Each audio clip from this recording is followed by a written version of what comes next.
High-grade Universal Century Messala. Hey, what's up again, everybody? It's Robert184, 2Rs2Bs, Gundam Reviews.net, here to wrap up my look at the high-grade Universal Century Messala. Paptimus is the lead antagonist mobile suit and, significantly, mobile armor from Zeta Gundam. It's finally come home in 1144th, so here's the pros and cons so that you can make your own call. So let's talk negatives here. Well, he's transformed, although that is not necessarily one of them. First of all, for $3,000 for an HGUC, you're always going to have a few people balk at that price when you're used to buying, especially if you look at the age and some of the other small kits, 1,000, 1,200 yen, so it may be a little bit pricey for some people. One thing for sure, it's always going to be a little tiny issue here. This is more to the MS designs. You've got these great beam sabers. They're oversized, they're large, and where do they go when he's not using them in MS mode or in NMA form? Of course, they're going to give you an alternative by using the base. It's just the kind of thing. It's always nice when they actually reflect that in the design of the kit. More importantly, though, there are going to be a fair number of falling pieces for this. The nose cones down here, these two small pieces, are very easy to go missing, and you may not remember exactly what kit they come from if they fall off in conjunction with, or in proximity to some other ones there. And the hands are going to end up separating very, very easily. And these things on the back, yes, they're easy to put on, but they're just as easy to dislodge. I think those came off probably 5-6 times over the course of the review. A big issue, though, is going to be just the lack of poses. Well, what can you do with this guy? You've got claws out, and you've got beam sabers out, and missile pods open, and then outside of that, you have to bring the cannons somewhat awkwardly over the shoulder. But I think the lack of poses, four sets of weapons seems to be enough. I think the big issue, though, is just the fact that every other MS that are looking a lot more humanoid than this one, the head is going to be looking down the barrel of the beam rifles, looking where the beam saber is slashing, and this guy is going to be looking straight ahead or blankly off into nowhere, and you're not really going to have a complete picture when you're trying to actually visualize what's happening. You have to actually sort of imagine it, instead of just having it fed right to you, which Bandai does a good job in designing their other kits to do. He is going to be coming across as a bit back heavy, as you'd expect when you're putting on that big of boosters there. The fact they're pretty hollow is going to be a good thing, but it's not necessarily enough, and his feet are going to be somewhat awkward with the strange toes and the heel claws back there. If they were just a little bit stiffer, perhaps they'd do a better job of keeping him propped up in some places, but you saw him go falling over. I'm not convinced that this guy's a write-off like some kits like my HGUC Unicorn. In his Unicorn mode, just will not stand up, but this guy, it's the kind of thing where I think you can get him there with some patience, and we'll just have to see over time exactly how he tests. He is going to be a little bit awkward when he's in his MA form, and that's because of the stand. You can see it going right into the front where you don't want to see it. You'd much rather see it going up and into the back there, so that you're not going to be distracted by it and the teeth running up and down the front of it. The color does a good job of bending in with the tertiary gray there, but it's just unfortunate that it's just not better positioned. Also, swapping shoulders may bother some people there, as you've got it for the actual transformation. Take the arms off, reposition the forearm weapons, and then actually go and take these and replace them with the big ones there that are going to be doing a good job of attaching the arm and the boosters back together. However, the fact you have to swap them will definitely not impress a few. And the seals, I think, are going to be an issue for this guy. I think the fact that you have to put black seals on the face is just disappointing. He has such a dynamic head there, and you want to be able to see the mono eye. They should have been able to design the inside so that you don't have seals that are not sitting flat. Go at him with a Q-tip, try to get him down. Don't use a toothpick or anything on there, because it's going to be leaving some ugly lines behind. And the mono eye is just going to be at a somewhat awkward angle, as it seems to be just shooting up a little bit as opposed to looking straight out at you. But some of the other seals, like the yellow ones, especially the one on the forehead, are just going to come across as looking terrible. You're best off painting it or just ignoring it altogether. And he's transforming here as it's time to transform into the positive, starting with just the fact that you got that box art back there, looking great in MS mode there, looking okay in MA mode. Either way, it's going to catch your eye with the purple, and I think that's really important because when you do take it home and actually crack open the box and you get to see the quality of the plastic back there, more importantly, the colors that Bandai chose, it makes me look at my HGUC Rosen Zulu and just shake my head because Bandai absolutely nailed it out of the park here. It doesn't seem like it would be that hard to choose a good purple, but they definitely did with this. No need to mix your own. He's going to look fantastic, and let's talk about that red there. Getting it in there in the back, you can see it on the knees, on the elbows, on the forearms there, and up on the biceps. I think it just adds a really nice touch. And the yellow seals, for the most part there, on the cannons and on the chest, are going to be adding to it, and those pink ones, when you actually see them on a rotating base, you will. but when he's MA, you're definitely going to see them there. I'd say they all look good, and even these red ones down there, pretty good. So just a few problematic ones from there.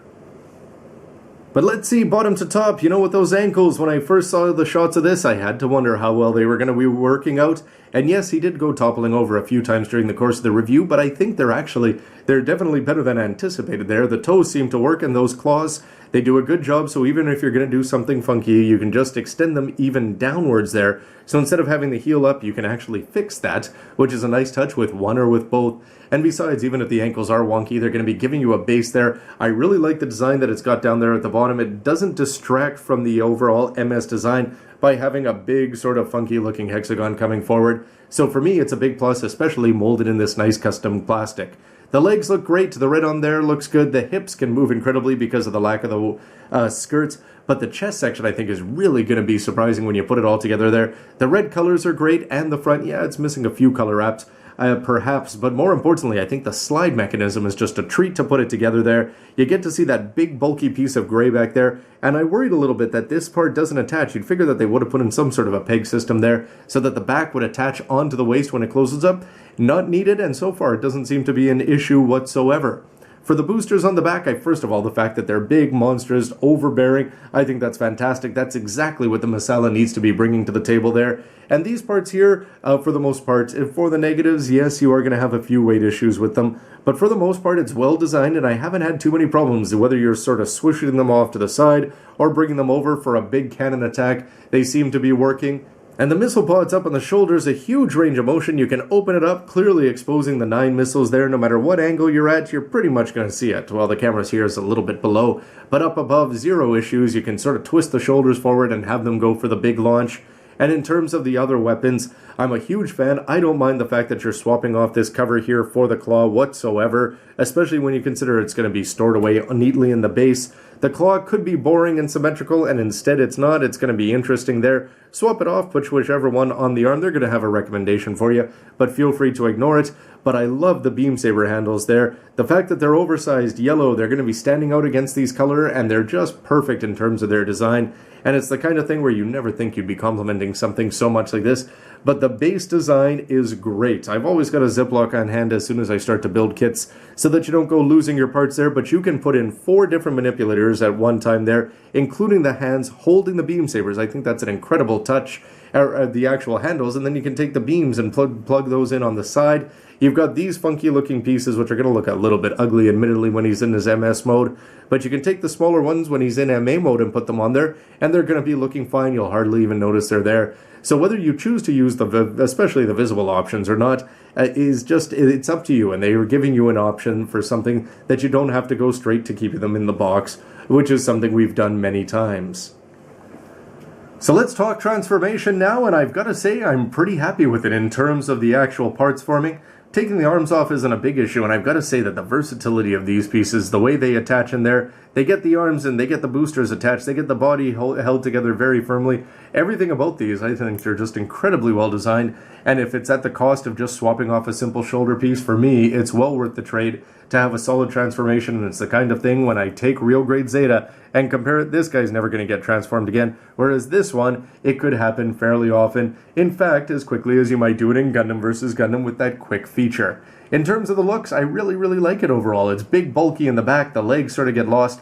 The head is prominently on display, but why not? It looks goofy anyway. Just sort of adds to that 80s aesthetic there. And I think that all the colors still work in its MA mode. And when you combine the fact that he looks good as an MS, I think he's got more than enough poses, ultimately. 4 different kinds of weapons that you can use. Yes, you don't know exactly where he's going to look, but it's the kind of thing he's not always on a rotating base confusing you. You just set him up at such an angle on your shelf that you know who he's attacking. And if you're not sure, well, then just go for the old play battle date there and throw somebody in front of him on his way, and whether he's cutting through him with a beam saber, launching grenades, using claws, or the big cannons there, or even the missile pods, tons of options, all of them looking fun. He's an unorthodox MS design, and I think that adds to his appeal. For an overall final verdict, That is overwhelmingly positive. If you're a fan of Zeta Gundam and you like the series climax antagonist and Paptimus there, just the fact that this is his first MS, the first Transformer, it looks good transforming. It's fun to transform. His poses, he's crazy and ridiculous looking, but in a positive way. And more importantly, he's just got that bulk and the firepower there to overpower any 18-meter Gundam that may come across, or even, let's say, a 20-meter Zeta. And I think the fact that he's come home here in these proper colors for a reasonable price for the amount of plastic, and combine that with the fact that it's just a fun build, seeing the way the engineering, especially in that waist chest head section, is just a treat. No way I'd pass up on this one if you're a fan of old school HG Zeta. So what about future speculation? Well, we eventually did get a master grade Theo there. Of course, it's going to help that it's the climax of the, well, second, if not the most popular show in Japan. So if people are going to be dropping Ichiman, they'll do it for that. How expensive would this guy be? Could they get it in that 6,000-7,000 range? Anyway, you'd have to wonder about the inner frame costs. Nonetheless, I don't think an MG is going to be on the horizon in the near future, but it's still a great kit, and the fact that we're finally getting it after just having the 200, the old school tiny 220th for the longest time is just a treat. So what else do we need to talk about for Zeta in terms of bad guys? We've got the Hambrabi, well, much sought after by many fans for many years, and if you want to go and build up all three, and having the Messala, we're starting to get those really knocked off the list, and there will be a day where we have every single MS that appeared in Zeta in HGUC form, which is just going to be fantastic. It'll eventually just be a question of which ones we get in Master Grade. So what do you think? Are we still missing out on more Jared suits? Do you want a bound dock? It's the kind of thing, HG seems like it could be the kind of playground for these kits. They'll never get an MG, but it would be nice to get, well, you know, catch them all. Anyway, everybody, the thoughts you've heard, they're all just mine. I'd love to hear your thoughts about the MS, the MA, the transformation, the anime, and everything else. And of course, stick around for a lot more news, reviews, and everything else you can use. HG, RG, MG, everywhere in between. Thanks for watching. See ya. Alright, everybody, let's get in here for the photo. Okay, everybody, on three. Let's say Theo. 1, 2, 3.